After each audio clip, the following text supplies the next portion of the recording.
आप देख रहे हैं मुंबई कर्स इंडिया टीवी न्यूज। सच के साथ हमेशा, खबर नहीं असल वही। संजय राउत जी अपने औकात में रहे। अभी तो कहीं चड्डी पहनना उन्होंने सीख लिया है, नाड़ा कभी उतरेगा पता भी नहीं चलेगा और अपने औकात से ज़्यादा बात करने की ज़रूरत नहीं है। ना आप एक चुनाव लड़े हो ना एक चुनाव जीते हो। किसी के फेंके हुए टुकड़ों पर तुम्हारा घर चल रहा है, उस व्यक्ति ने किसके ऊपर आरोप करना है सोचकर करना पड़ेगा। जो बोंब से गई वो हौद से नहीं आती है आणि त्यामुळे जे आमचं आता सर्वस्वच जनतेने संपवलं आहे त्यांच्यावर आता परिस्थिती दारोदार भटकण्याची आली आहे। नियतीचा खेळ कसा असतो बघा।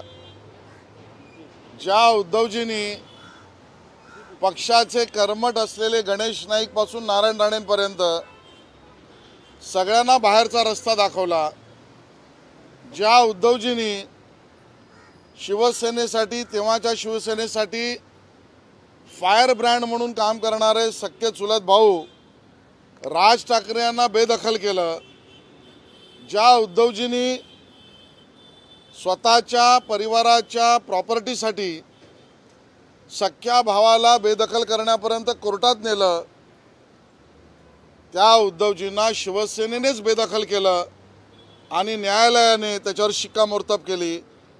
अहंकाराच्या घरातून बाहेर पडून आत्मचिंतनाच्या नंदनवनात ते आले तर त्यांचं बरं, एवढंच आम्ही म्हणू शकू।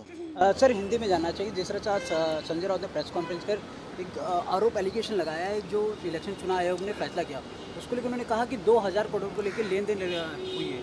उनके इस वाक्य को इस तरह देख रहे हो? ऐसी बेतुकी बातों के ऊपर प्रतिक्रिया देने की ही ज़रूरत नहीं है। फिर भी रोज़ जिस तरीके से वो मीडिया के सामने आकर वक्तव्य करते या लिखते हैं, इसी प्रकार के बारे में लोकमान्य तिलक महाराज जी ने अपने एडिटोरियल में तब लिखा था कि जो व्यक्ति पागल बन चुका है या जो गांजा और चिलिम ले रहा है और उसके बाद जिस प्रकार से बयानबाजी करता है, उस व्यक्ति में और बड़बड़ करने वाले व्यक्ति में कोई फर्क नहीं। मैं इससे ज़्यादा उनके वक्तव्य का और वर्णन नहीं कर सकता। सर, कल हमने देखा जिस तरह से उद्धव ठाकरे ने एक सभा की थी, लोगों को संबोधित किया, उन्होंने साफ साफ इलेक्शन कमीशन को लेकर कहा कि इलेक्शन कमीशन जो है मोदी की गुलाम है।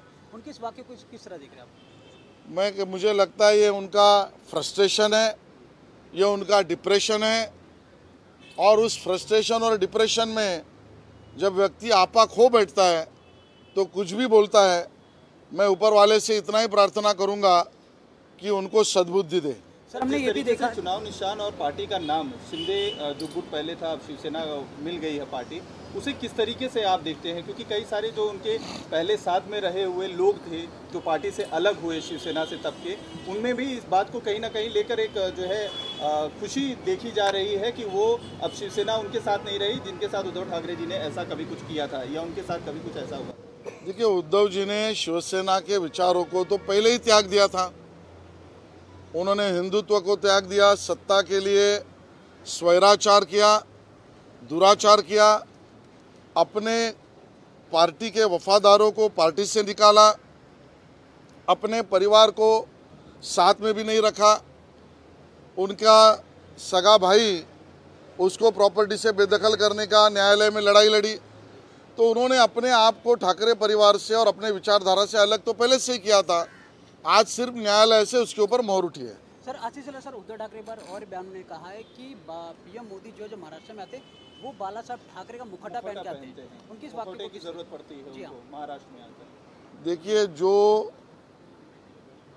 रास्ते पर, मैदान पर, चौराहे पर नुक्कड़ का खेल खेलते वही मुखौटे की बात करते हैं और इससे नुक्कड़ का खेल करने वालों को राह चलता हुआ आदमी जेब में बचे हुए पैसे फेंकता है, उससे ज़्यादा कीमत नहीं देता है। इलेक्शन कमीशन के निर्णय के खिलाफ कल जो है उद्धव गुट सुप्रीम कोर्ट जाने वाला है चैलेंज देने के लिए, क्योंकि उनका कहना है कि कहीं ना कहीं पूरा जो डिसीजन था पहले से ही फिक्स था, क्योंकि नारायण राणे एक हफ्ते पहले ही स्टेटमेंट दे चुके थे कि शिंदे गुट को ही तमगा पार्टी का नाम और सिंबल मिलने वाला है। न्यायालय में तो कोई भी जा सकता है, उनको अधिकार है। कोई भी व्यक्ति इस देश का न्यायालय में जा सकता है।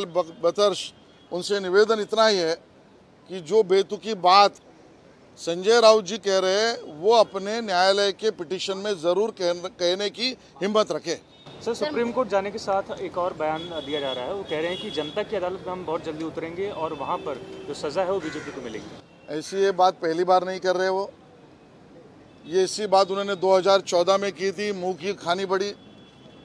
उद्धव जी ने ऐसी ही बात 2017 में की, मुंह की खानी पड़ेगी मुंबई महापालिका चुनाव में। ऐसी ही बात उन्होंने उत्तर प्रदेश के चुनाव के समय की, मुंह की खानी पड़ी।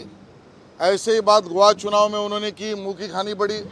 तो उनको आदत ही है मुंह की खाने की, तो ऐसे बयान करेंगे। सर, पंतप्रधान मोदी जेव्हा जगनमोहन रेड्डीने बाउन्स बॅक केलं त्या पद्धतीचं आम्ही करू आणि त्यांना ते म्हणतात की आमच्याकडनं मशाल पण हिरावून घेण्याची शक्यता। असे स्वप्न बघायला ना कुठला टॅक्स आहे ना कुठला GST आहे। उद्धवजी आणि त्यांच्या परिवाराला आता खूप वेळ आहे, त्यांनी नक्की स्वप्न बघावी। कुठलाही ह्याच्यावर टॅक्स सेंट्रल गव्हर्नमेंट लावणार नाही, ना GST लावणार। सर, सामना के संपादकीय में ये कहा जा रहा है कि तानाशाही शुरू हो गई है। जुडिशरी हो चाहे जितनी भी इंस्टीट्यूशन हो, उन सभी के ऊपर दबाव देकर एक तरह से एक छत्र राज करने की कोशिश की जा रही है और ये डिक्लाइन की तरफ एक तरह बीजेपी आगे बढ़ती जा रही है, जिसका नतीजा 2024 में देखने को मिलेगा। और इसीलिए इंटरनेशनल मीडिया भी एक के बाद एक आर्टिकल उनके खिलाफ, मोदी जी के खिलाफ लिख रही है।